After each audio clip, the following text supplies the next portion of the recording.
Happy Monday, everyone. I hope everyone had an amazing Thanksgiving. My big question to you, go ahead and put this in the comments. Did you do most of the cooking or most of the eating? I myself did a lot of cooking and a lot of resting. So I'm really looking forward to being with you guys all again on another Monday here on the Janelle Villiers podcast. I am Janelle Villiers, your host, and this podcast is all about essentially authorship and people who are sharing their stories. I give a lot of tips and tricks on how to write your book, how to publish your book, marketing, things like that. But I also bring on other authors who have written their book, who have gone through the journey and who can talk about what their book's about and also how they wrote their books and their process. And sometimes I even bring on guests who haven't written their book just yet, but their story is worth amplifying and worth spreading what they've learned and the lessons that they want to share. So I'm really excited because today is one of those days where I have a guest. And today we're going to be talking about how to end burnout and build a purpose-driven life, the tilting the balance system. I'm really excited about this. Obviously, I didn't create the system, but I am really excited to talk to somebody who can really give us insight on burnout, on how we can prevent it and or stop it. And then I think we all want that, right? We all want a purpose-driven life. And I can't think of a better person to bring on to help us with this. He is the co-author of a new book that just came out, Tilting the Balance. And he really is like a light. One of the things that I love about him is he's got an amazingly positive personality. For someone who has learned so much through his life so far, he is deeply, deeply passionate about sharing how he was able to overcome the challenges that he's had and helping as many people as possible do the same thing. So everyone, please welcome to the stage. Give a big round of applause wherever you are at home, watching on your phones. Everybody, please welcome Justin Bullock.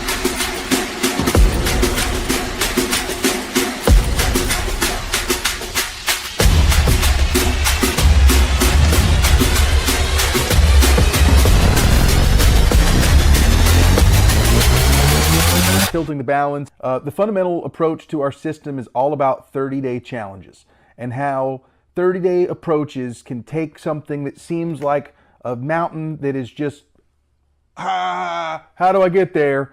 It makes it into, hey, I just got to go right there. I can see the next phase of things. Yeah.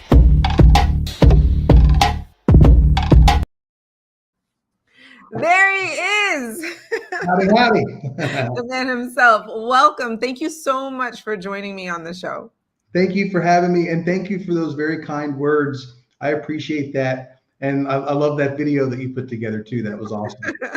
Absolutely. Absolutely. And I just want to shout out anyone who's watching live in real time. Please say hello in the comments as we're chatting. If you have questions, please put them in the comments as well, because I can put them up on the screen so Justin can see them and he can answer your questions in real time. So I'm really excited to get into it. So for those who are just meeting you for the first time, but they are feeling overwhelmed by life or having maybe some self-help burnout, what is the core problem that Tilting the Balance was created to solve? So great question. And what we aim to solve is content overload.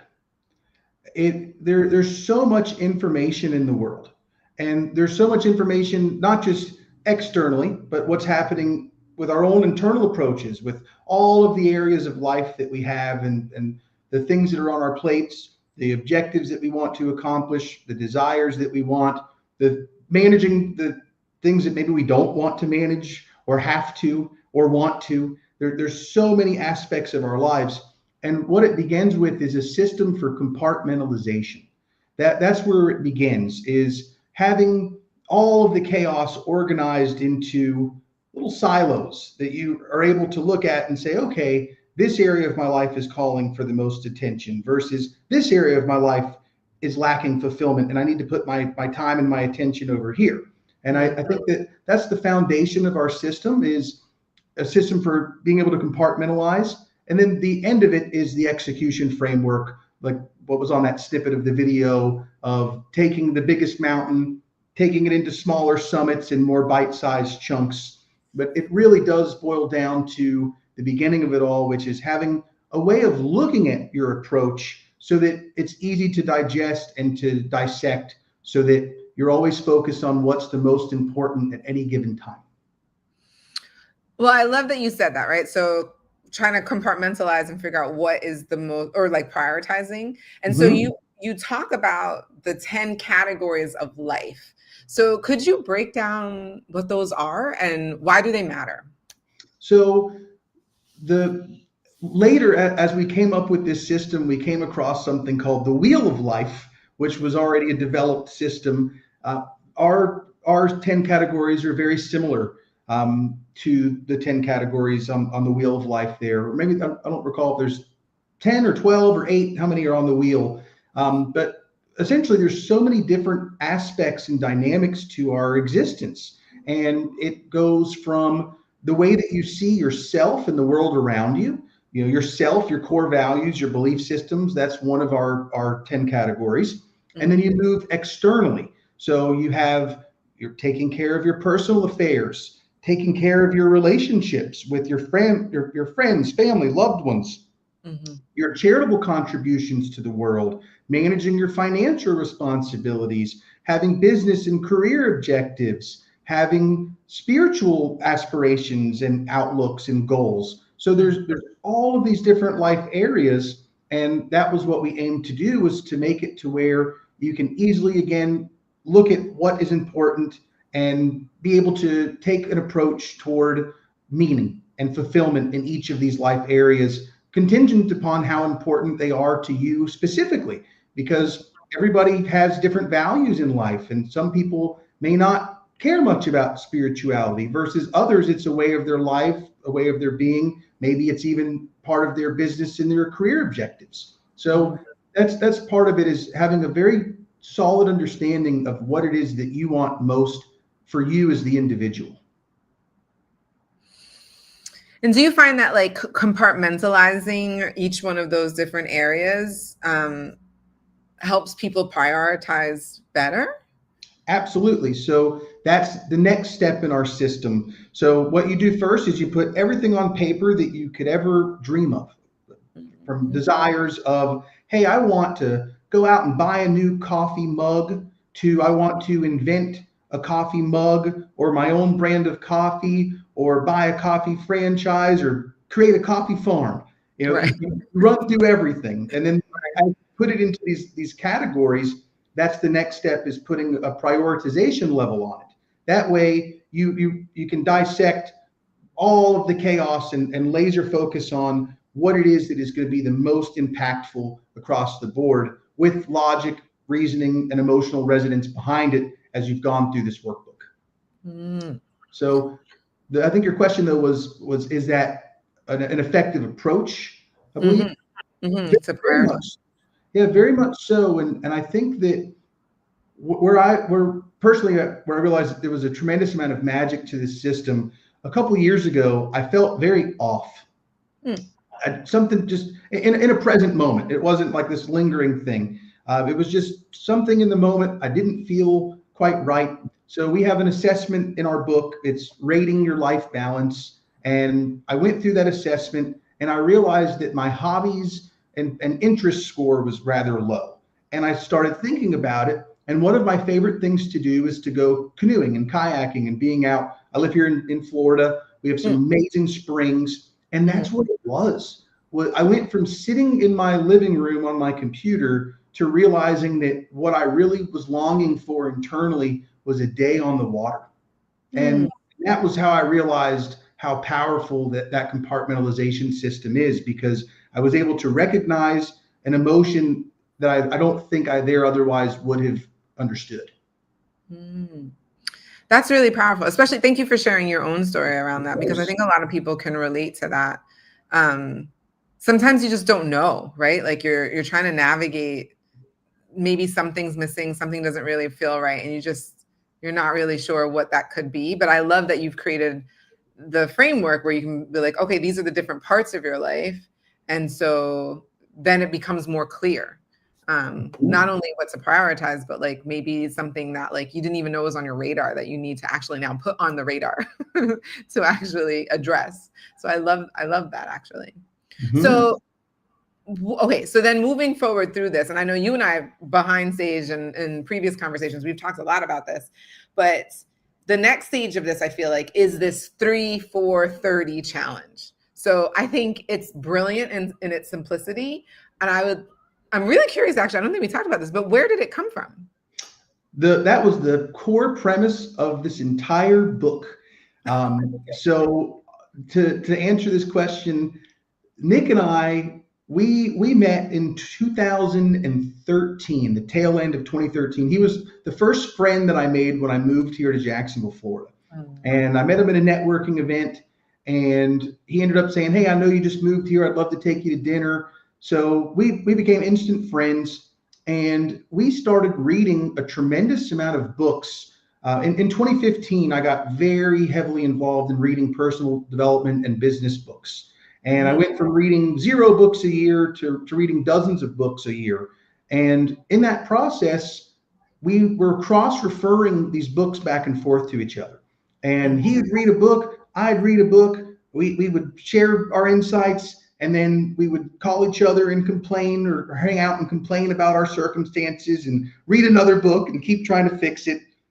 Nothing was happening for us, amidst reading some of the most powerful personal and business development books that are out there. And the day after Christmas 2019, I was sitting in my mom's driveway. I was about to drive down to Central Florida to see my grandparents for Christmas holidays, and I had all the hair on my body stood up. It was one of the most powerful feelings I've ever experienced in my life. And Nick shared with me later that he was home and was not having the best Christmas. So he answered the phone. He was alone, but I called him and said, and thankfully he answered, because who knows where this would have progressed to had we not had this conversation, this present moment. But I called him and said, "Hey, what if we hold each other accountable for 30 days and write a book about our experience?" And that was how it began. And that, as we refined the system, what it is, it's you pick up to 3 primary goals. You meet with an accountability partner at least 4 times, once a week in that 30-day period, or you can meet with them 4 times in a week, or even more if you want to, 4 times a day, doesn't matter. As long as you're meeting with that accountability partner and perpetuating your momentum forward. And him and I have transformed our lives exponentially from these 30-day challenges. Where we started together, we've had other people that we've incorporated in these challenges. We've done them together, we've done them independently. But the changes that we've made in our lives have been exponential. And that's why we believe in our system and what we've created, because it took us 6 years of developing, refining, and implementing our content and our system to prove that it's efficacious, not just to us, but to other people. And we didn't want to put something out there that was disingenuous or lacked integrity. We wanted to ensure that it works. And that is the execution framework, is 30-day challenges, having accountability partners. Real quick, I'll share, I've had a lifelong affliction with food.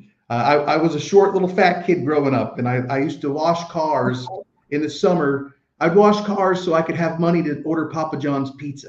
I mean, that was how I lived my summers. And it's been a lifelong battle of, I've had tremendous amount of fitness challenges where I've lost a lot of weight. I've gained all that weight back. I've yo-yoed for years and years. And with my approach to weight loss and health, some of that before was ego, vanity driven. Now it's about longevity. There's a lot of things that have changed from a mindset perspective. But now every day I'm posting. I have an accountability group for Tilting the Balance, and on my own personal Facebook, every day I'm posting my goals and I'm posting a grade. So it's A through F. And like I got an F on Thanksgiving, and I was not very thrilled about that.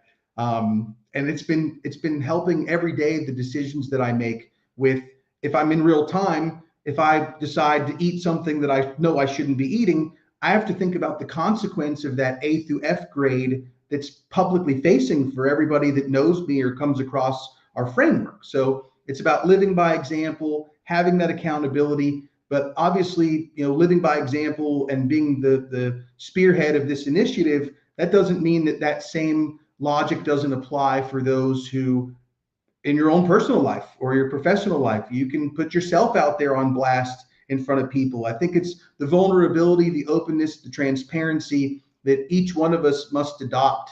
Accountability. It's an ownership mindset that will take us to the next level. And that's a principle that rings true in all facets of life. I believe that's what our book teaches as well, is about ultimate ownership. That's how you make it happen. You got to accept it, and you got to take responsibility for it, and you got to do something about it. So I love the accountability aspect of it, and I'm curious. I mean, you're talking about a current, I guess, like, item, right? Like it's on your priority list, right? Like health, right? Fitness, right?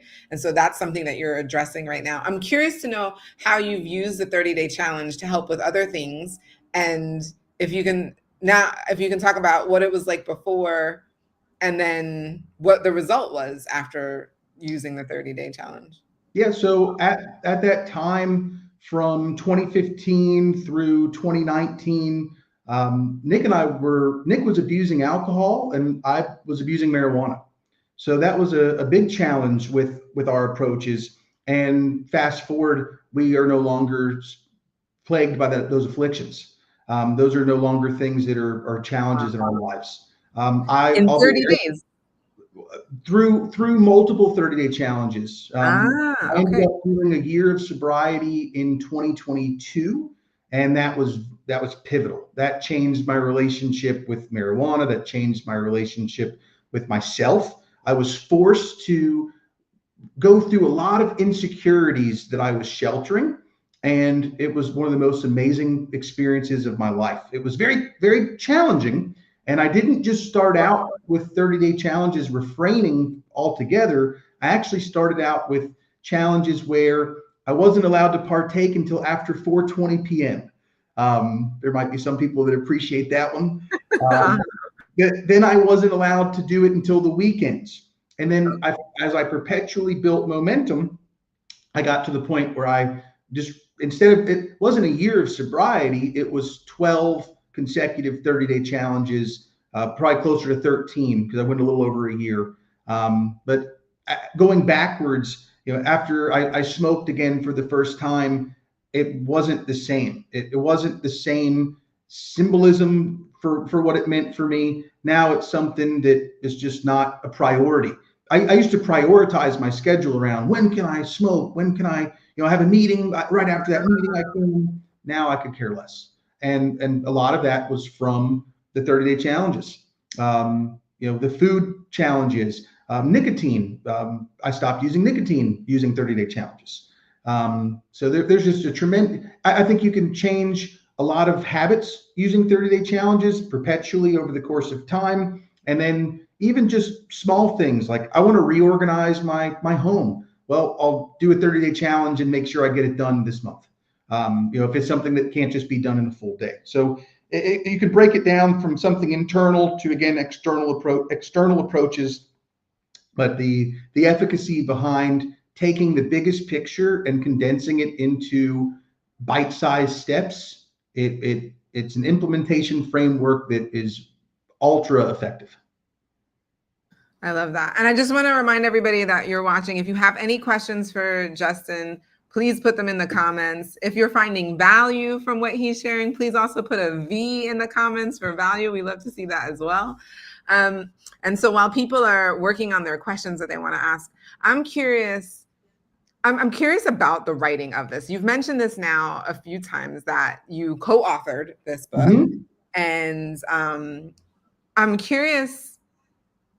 Sorry, so the co-author is Nicholas Haupt. Am I pronouncing that right? Yep. Okay. And I'm curious to know what that partnership was like as you were writing this book together. So it was a roller coaster of us learning to be more effective communicators and us doing the internal work that we needed to do independently, but then coming together. So we had a lot of headbutting at certain intervals. In the early stages, So this was a 6-year journey, right? When we first started, I wrote all of my key points out as bullet points. Nick wrote all of his out as paragraphs. There was a young man I was mentoring. We hired him to merge all of our stuff together. So then once he wrote everything out in writing, Nick and I got back together and then we refined all of that content. Took us 3 years to get our first wave of the book completed. So we had gotten the book formatted. The book was ready for print. And I read Dr. Joe Dispenza's Breaking the Habit of Being Yourself. That was right about the same time as I was embarking upon my year of sobriety journey. And I called Nick and said, hey, buddy, the book's not done. There's a bunch of stuff that we're missing. And at that point, we had the 10 categories of life, but we did not have what is now in our book, which is the 10 fundamentals of self-love, which is part of the first category of life, which is yourself, your core values, and your belief systems. It's all the internal elements of what drives our viewpoints of ourselves and the world around us. So we had a massive point of contention, and we had to have one of our mentors step in and mediate for the two of us. We had ironically just signed a contract for the first time in 3 years of doing business together, about 2 weeks before that had happened. So that was really wild. That held us wildly accountable. And that's a philosophy of mine too in the business world. You don't do business without a contract. And in that moment, I had violated that principle. But that helped us. And then as we navigated through and got back on the same page, we ended up we used AI at the end to help us with some of the editing. That was another major point that we got to. Last year, the book was done again. And I had a really close friend of mine. I shared the book with him, and he came back and had some hypercritical content, or not content, but feedback for us that was not the most positive, and said that we basically took a key point and we hit it, and then we hit it again, and then we hit it about 5 more times, and we overdid it. So there's a process in writing that we were not familiar with, which is contextual editing. Not just grammar, punctuation, italices, and it's your content and how you're delivering your message in a clear, concise manner. And you got it, Justin. I try to tell everyone you need 2 different editors. One who does context and development, and the other one who focuses on the grammar. This is so good. Keep going. So we learned that the hard way. And it took us another year to rewrite everything and to go backwards and fix our mistakes. So we did the best we could. We did bring on some mentors along the way. It would have been nice to have met you prior. So, it's the way that everything worked itself out. But this is part of our philosophy too. Things happen the way that they're going to sometimes. And, we look at the silver linings that are within the challenges, tremendous amount of growth, and wouldn't trade that for the world. So, but maybe there are some things I'd probably redo if we could, just from how, even now I'm redoing the back cover one more time because there was a couple insights. We have another book in our series that's more of a condensed version of our workbook, like an introduction into our system. And there was a key point that was also on our existing back cover. And some of the AI programs I ran it through had harsh things to say, as did a couple mentors. So now I'm like changing all that. So efficiency, having mentors is always something I preach about. Having people that have been there, done that, or have gotten closer than you have, that can help you, that have a heart and a mind of compassion and care and empathy. But I think having a mentor is very important. And there's a lot of things that we didn't know, which tends to be the way that it is when you endeavor upon something completely new. New first time, right? Yeah, absolutely. All right. Well, this is really, really helpful. Again, if anyone has any last minute questions before we wrap up, please go ahead and put those in the comments. So that way we can make sure that we have Justin answer them before we take off. And so we've gotten a couple of hellos, and I just want to shout people out. So There was a hello from user, a bunch of different letters, as well as a hello from Penguin and a hello from Franklin Ben. So if you guys have any questions, again, put those in the comments. We'll have Justin answer them. But my kind of wrap up question is getting back to the content of the book. If someone is listening, watching, and right now, and they feel burnt out or maybe even lost, what's the very first step they should take? Very first step is to get organized, to take a step back, and to, what happens is life can be like a hurricane. And if we get stuck in it, then that's where all the tornadoes are, all the hail, all of the chaos. And to be honest with you, life is very much like a hurricane. There's always going to be chaos and things that we can't control. But where the beauty of the hurricane lies is in the eye of the storm. It's calm in the eye of the storm. And I think that's what it boils down to, is you got to get yourself out of the hurricane or into the eye that is life. So it starts with compartmentalizing, just getting a very clear idea of where it is you stand, and then making an approach from there. But there is nothing wrong with pausing.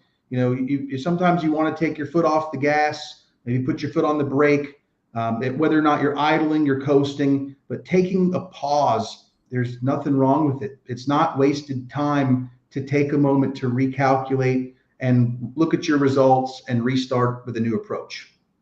I love that. That's so good. Justin, you and I could keep talking. This has been really, really helpful. I found a ton of value in what you had to say. And if you're watching the replay, please go ahead and put your comments and your questions there. We look at all of them. I will make sure they get to Justin so that way he can answer them. This has been absolutely wonderful. Thank you. Thank you so much, Justin. And if you guys want to reach out to Justin personally, he's a real person. He will respond. There's his Instagram, Coach Justin Bullock with 2 L's. Yep, like on Facebook, same thing, Coach Justin Bullock.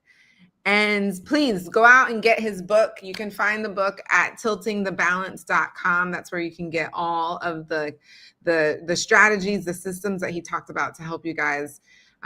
If you're feeling burnout, if you're feeling lost, this is definitely a place that can help you through that. So thank you again so much, Justin, for being on with us. I look forward to a part 2 of this conversation. Yeah, I'm there for it. You let me know when and where. We'll make it happen. And thank you again for having me. For all the viewers, listeners out there, thank you as well. And like she said, I value anybody who comes to me for any form of assistance. So if you have a question, if a comment, some feedback, I welcome it, and I will respond to you. I tend to use Facebook a little more than I do Instagram, but you can contact me through any of those vessels. I will get back with you. And then there's a contact us page on the website as well for the book. And I'll answer you that way too. So awesome. Thank you again so much. Thank you. All right, everyone. Well, that concludes today's episode. I look forward to seeing you next week. Same time, same place, but maybe a different guest. Have a wonderful week, everyone. Take care.